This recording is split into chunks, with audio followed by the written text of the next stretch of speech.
একবার এইভাবে পটল আর চিংড়ি রান্না করলে স্বাদ জিভে লেগে থাকবে। খেতে হবে দুর্দান্ত টেস্টি ও লোভনীয়। অবশ্যই একবার হলো এইভাবে রান্না করার অনুরোধ রইল। নমস্কার বন্ধুরা, অমৃতা অ্যান্ড কুকিং চ্যানেলে সবাইকে স্বাগত জানিয়ে আবারও হাজির হয়েছি। তো যে সকল বন্ধুরা ইউটিউব চ্যানেল থেকে দেখছেন তারা প্লিজ চ্যানেলটাকে সাবস্ক্রাইব করে আমার পাশে থাকবেন, আর যারা ফেসবুক থেকে দেখছেন তারা পেজটাকে ফলো করে রাখবেন, লাইক দিয়ে ভিডিও দেখা শুরু করবেন। তো চলো রেসিপিটি শেয়ার করা যাক। তো সবার প্রথমে আমি নিয়ে নিয়েছি চিংড়ি মাছ। তো এখানে দেখুন আমার চিংড়ি মাছ এখানে আমি প্রায় 150 মাপে নিয়েছি। তো আপনারা কম বেশি করে নেবেন। তো আমি একটা চিংড়ি মাছ কেটে দেখাচ্ছি, বাকিগুলো এইভাবে কিন্তু কেটে নিতে হবে। তো প্রথমে চিংড়ি মাছের এইভাবে দেখুন এই যে চুংগুলোকে বাদ দিয়ে দিচ্ছি। তো খুব সুন্দর করে কিন্তু আমি এইভাবে বাদ দিয়ে নিচ্ছি। আর এই যে এই চুংগুলোকে বাদ দিয়ে নিয়ে মানে কেটে নিয়ে কাটা হয়ে যে দেখুন বন্ধুরা খুব সুন্দর করে এই যে এইভাবে টান দিতে কিন্তু ছুটে যাবে। আর এই যে দেখুন খুব সুন্দর করে কিন্তু ছুটে গেল।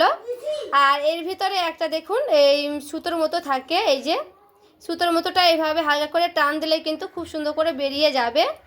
তো এটা আমার কিন্তু খুব সুন্দর করে বাছানো হয়ে গেছে। তো যদি মাথাটা নিতে চান তো মাথাটা নিয়ে নেবেন, আর যদি না চান তাহলে কিন্তু মাথাটা বাদ দিয়ে দিতে পারেন। এই যে এইভাবে রাখলেও কিন্তু হবে। তো আমি এই খোসাটা পুরোপুরিভাবে কিন্তু ছিলে নিচ্ছি। এই যে এইভাবে কিন্তু আমি ছিলে নিলাম। তো এটা আমার একটা রেডি হয়ে গেছে। তো এইভাবেই কিন্তু সবগুলোকে বেছে নিতে হবে।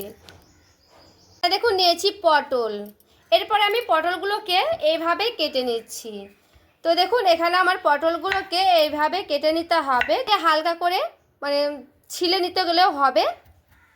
এইভাবে আমি পুরোটাই কিন্তু ছিলবো না, হালকা করে এইভাবে ছিলে নিতে হবে।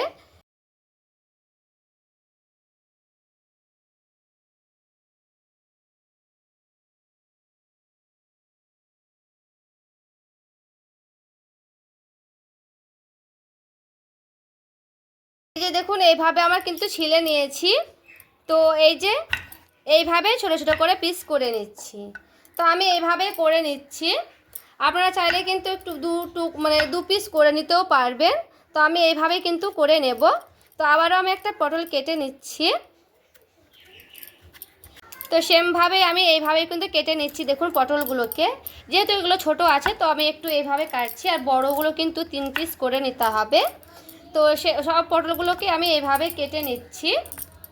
এরপরে দেখুন একটা জলে নিয়েছি, জলে আমি খুব সুন্দর করে পটলগুলোকে ধুয়ে নেব। আমি দুটো আলু নিয়েছি, তো আলুগুলোকে আমি কেটে নিচ্ছি।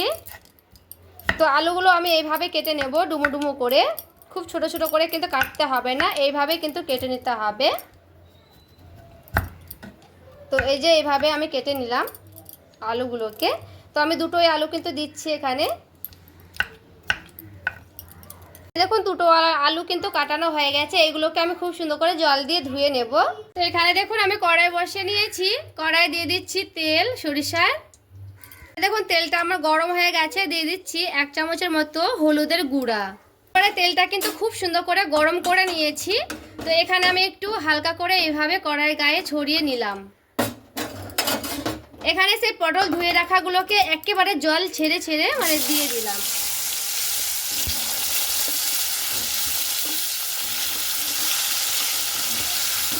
হালকা করে এভাবে নাড়াচাড়া করে দিচ্ছি। পটলটাকে একেবারে লাল লাল করে মানে ভেজে নিতে হবে।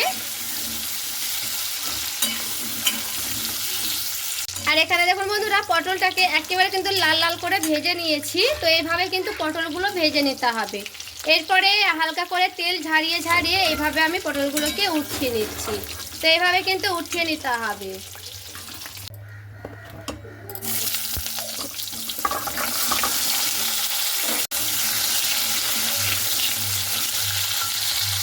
এখানে দেখুন বন্ধুরা আলুটাকে এটাও কিন্তু লাল লাল করে ভেজে নিতে হবে। তো এটাও কিন্তু আমি খুব সুন্দর করে লাল লাল করে ভেজে নিয়েছি। তো আমি ওই পটলের ওপরে কিন্তু আলুগুলোকে উঠিয়ে নিচ্ছি। এরপরে দেখুন তেল কিন্তু রয়ে গেছে কড়াইয়ে, তো আমি আর তেল দিচ্ছি না। আর এরপরে দিয়ে দিচ্ছি সেই চিংড়ি মাছগুলো। তো কেটে বেছে খুব সুন্দর করে ধুয়ে নিয়েছি। এরপরে আমি চিংড়ি মাছগুলোকে দিয়ে দিলাম। চিংড়ি মাছটাকে আমি প্রায় 1 মিনিট থেকে 1.5 মিনিটের মতো ভেজে নেব। এটা কিন্তু বেশিক্ষণ ভাজতে হবে না, চিংড়ি মাছ বেশিক্ষণ ভাজতে গেলে না চিমড়া চিমড়া হয়ে যায়, তার জন্য কিন্তু 1 থেকে 1.5 মিনিটের মতো কিন্তু ভেজে নিতে হবে। আগে কিন্তু আমি তেলে লবণ হলুদ দিয়ে রেখেছিলাম, তার জন্য দিয়ে দিচ্ছি পরে থেকে লবণ, সামান্য করে দিয়ে দিচ্ছি লবণ। লবণটা দিয়ে খুব ভালো মতো করে একটু নাড়াচাড়া করে নিতে হবে। এখানে দেখুন আমার চিংড়ি মাছটা কিন্তু 1 থেকে 1.5 মিনিটের মতো ভেজে নিয়েছি, এরপরে আমি উঠিয়ে নিলাম। এরপরে দেখুন কড়াই কিন্তু তেল রয়েছে, তো এখানে আমার আর একটু সামান্য করে দিয়ে দিতে হবে সরিষার তেল। দিচ্ছি 1টার মতো তেজপাতা ভেঙে, দেখুন দিয়ে দিচ্ছি দারচিনি, একটা দিয়ে দিচ্ছি মুখটাকে ফেটিয়ে এলাচ, দিয়ে দিব 1টা লং, পরে দিয়ে দিচ্ছি গোটা জিরে সামান্য করে, পরে দেখুন সেই পেঁয়াজ কাটাগুলো দিয়ে দিচ্ছি। এখানে পেঁয়াজটাকে খুব সুন্দর করে লাল লাল করে ভেজে নিতে হবে। তো পেঁয়াজটা আমি এখানে লাল লাল করে কিন্তু ভেজে নেব। তো এখানে আমার পেঁয়াজটা খুব সুন্দর করে ভাজা হোক। তো চলুন একটা আমি মশলা রেডি করব, সেটা মশলা রেডি করে নিচ্ছি। তো চলুন দেখে নেওয়া যাক। এখানে দেখুন আমি একটা মশলা রেডি করে নেব। তো এখানে কি কি নিয়েছি দেখে নিয়েছি আদা, নিয়েছি লঙ্কা, আর নিয়েছি জিরে, আর নিয়েছি টমেটো। তো এগুলোকে আমি একটা মিক্সি বাটিতে দিয়ে দিচ্ছি। দিয়ে দিচ্ছি অল্প পরিমাণে জল। এরপরে খুব সুন্দর করে একটা মিহি পেস্ট করে নেব। তো এখানে দেখুন খুব সুন্দর একটা মিহি পেস্ট করে নিয়েছি, এই যে দেখুন। তো এটা আমি সাইডে সরিয়ে রেখে দিচ্ছি। এখানে দেখুন পেঁয়াজটা আমার খুব ভালো মতো করে ভেজে নিয়েছি, লাল লাল করে কিন্তু ভেজে নিতে হবে। পরে সেই মশলাটা আমি ঢেলে নিলাম। এরপরে দিয়ে দিচ্ছি লবণ অল্প পরিমাণে, যেমন পরিমাণে লাগবে তেমন কিন্তু দিয়ে দিলাম। দিয়ে দিচ্ছি হলুদের গুঁড়া পরিমাণ মতো, দেব কাশ্মীরি লঙ্কার গুঁড়া। পরে মশলাটা খুব সুন্দর করে আমি এইভাবে নাড়াচাড়া করে নিচ্ছি। মশলাটা আমার এখানে খুব ভালো মতো করে কষিয়ে নিতে হবে, একেবারে কিন্তু মশলা থেকে যেন কাঁচা গন্ধটা চলে যায় সেভাবে মশলাটাকে আমি এখানে কষিয়ে নেব। তো খুব ভালো মতো করে মশলাটা আমি একটু নাড়াচাড়া করে নিচ্ছি। আমি ঢাকা দিয়ে দিয়ে একটু রান্না করে নেব খুব সুন্দর করে। আমি ঢাকাটা উঠিয়ে নিলাম। এরপরে দেখুন মশলা থেকে কিন্তু তেলগুলো ছেড়ে ছেড়ে গেছে। তো খুব ভালো মতো করে আবার একটু নাড়াচাড়া করে নিচ্ছি। এইভাবে কিন্তু মশলাটাকে খুব সুন্দর করে কষিয়ে নিতে হবে। তো খুব ভালো মতো করে আমি কিন্তু মশলাটা কষিয়ে নেব এইভাবে। দেখুন টক দই নিয়েছি 2 চামচের মতো। তো এখানে জল ছাড়িয়ে নিয়েছি টক দইটা। এরপরে টক দইটা খুব সুন্দর করে এইভাবে আমি ফেটিয়ে নিচ্ছি। টক দইটা তরকারিতে দেওয়ার আগে একটু এইভাবে ফেটিয়ে নেওয়ার চেষ্টা করবেন। তো দেখুন খুব সুন্দর কিন্তু ফেটানো হয়ে গেছে। এখানে দেখুন সেই টক দই ফেটানোটা আমি দিয়ে দিচ্ছি। টক দই বাটিটা জল বুলিয়ে আমি দিয়ে দিলাম অল্প পরিমাণে। এখানে আমি খুব সুন্দর করে টক দইটার সঙ্গে মিশিয়ে নিচ্ছি। তো একটু ফেটিয়ে দিলে বেশি ভালো হয়, না হলে কিন্তু দানা দানা থাকবে, তার জন্য। তো এইভাবে টক দইটা দিয়ে খুব সুন্দর করে আবারও আমি নাড়াচাড়া করে নিচ্ছি।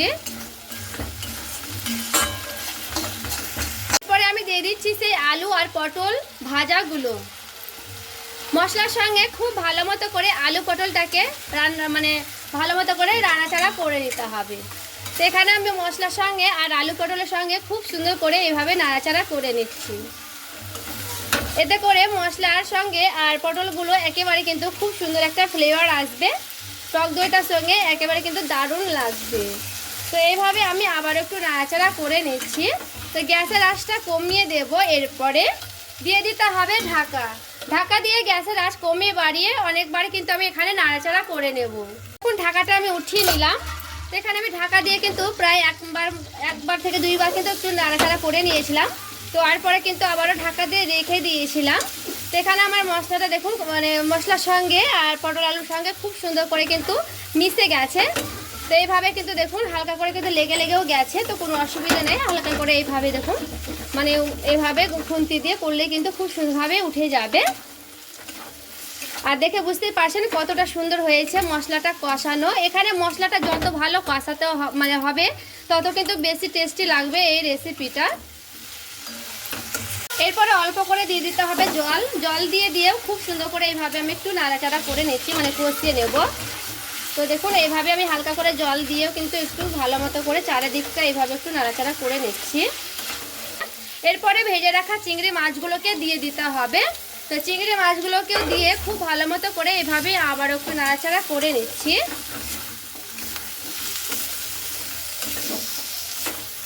মিনিটের মতো একটু নাড়াচাড়া করে নিয়েছি। এরপরে দিয়ে দিতে হবে জল, একটু বেশি দিলাম জলগুলো, যেহেতু আলু পটলগুলো হালকা সেদ্ধ হবে তার জন্য একটু জলটা দিলাম। এখানে হালকা গ্রেভি গ্রেভি হবে। তো এইভাবে কিন্তু একটু নাড়াচাড়া করে নিচ্ছি। তো এবারে খুব ভালো মতো করে আমি ফুটিয়ে নেব, একেবারে টকবক করে কিন্তু ফুটিয়ে নিতে হবে। আর এখানে দেখুন খুব সুন্দর করে ফুটিয়ে নিয়েছি। আর দেখুন তেলগুলো কিন্তু ছেড়ে ছেড়ে গেছে।